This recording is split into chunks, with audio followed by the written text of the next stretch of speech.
এই গরমে আমাদের সকলের উচিত কম তেল মশলাযুক্ত খাবার গ্রহণ করা। আজকে আমি একটা ডাঁটা শাক আলুর রেসিপি নিয়ে এসেছি, যেটা বড়রাও পছন্দ করবে আর ছোটরাও এই খাবার খেয়ে বলবে বাহ, বেশ মজার হয়েছে। আর এই খাবারটা আমাদের শরীরের জন্য বেশ উপকারী। চলুন দেখে নিই আমি কিভাবে রেসিপিটা রান্না করছি। চুলাতে আমি একটা হাঁড়ি বসিয়ে দিয়েছি, এখনও কিন্তু আমি চুলার আগুন ধরাইনি।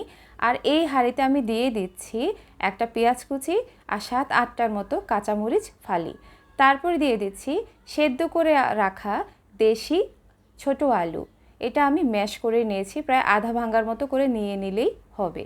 এরপর নিয়ে নিয়েছি হাফ চামচের মতো হলুদ, হাফ চামচের থেকে একটু কম মরিচের গুঁড়া, আর হাফ চামচের মতো জিরে গুঁড়া, আর 1 চামচের মতো লবণ মরিচ আপনারা আপনাদের পরিমাণ মতো দিবেন। এরপর আমি এখানে দিয়ে দিচ্ছি 2 কাপ পানি। আমি এই রান্নাটা করার জন্য 2 আঁটি ডাঁটা শাক নিয়ে নিয়েছি। এখন খুব সুন্দর করে একটু নেড়ে চেড়ে তারপর আমি এটা ঢাকনা দিয়ে জাল করে নেব। এই সময় এসে দেখবেন 1 মিনিট পর যখন বলকটা উঠে আসবে, ঠিক ওই সময় ঢাকনাটা খুলে আবারও একটু আমি নেড়ে চেড়ে দিচ্ছি।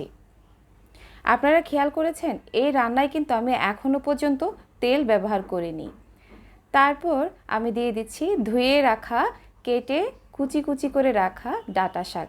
যে ডাঁটাটা আমরা ভাজির জন্য খাই, ঠিক সেটাই আমি এখানে নিয়ে নিয়েছি। ডাঁটা শাকটা দিয়ে দেওয়ার পর একটু নেড়ে চেড়ে আবার ঢাকনা দিয়ে আমি এটা রান্না করে নিব ঠিক বলক আসা পর্যন্ত। বলকটা চলে এসেছে, এবার ঢাকনাটা খুলে আমি এখন আবার একটু নেড়ে চেড়ে এটা আবারও আমি ঢাকনা দিয়ে ঘড়ি ধরে আরও 3 মিনিটের মতো শাকটা রান্না করে নিচ্ছি। প্রায় 3 মিনিটের মতো রান্না করে নিয়েছি। এখন একটু নেড়ে চেড়ে নিচ্ছি। দেখতে পাচ্ছেন খুব সুন্দর এটা সেদ্ধ হয়ে গেছে। তারপর এটা আমি অন্য পাত্রে নিয়ে নিচ্ছি। আর যেই পাত্রে আমি শাকটা রান্না করেছি, ঠিক সেই পাত্রে আমি এখানে দিয়ে দিচ্ছি 1 টেবিল চামচ তেল।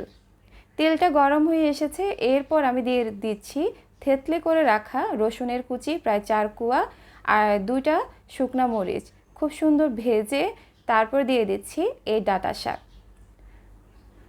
বলে রাখা ভালো, ডাঁটা শাকটা যখন আমি বাগার দিচ্ছি এত সুন্দর একটা স্মেল বের হয়েছে যা বলার মতো নয়। আপনারা যখন রান্না করবেন তখনই বুঝতে পারবেন এই ঘ্রাণটা কেমন। ঠিক একটু নেড়ে চেড়ে প্রায় আমি এটা আরও 1 মিনিটের মতো জাল করে তারপর পরিবেশন করে নিচ্ছি। ডাঁটা আলুর এই রেসিপিটা খেতে কিন্তু অনেক মজার।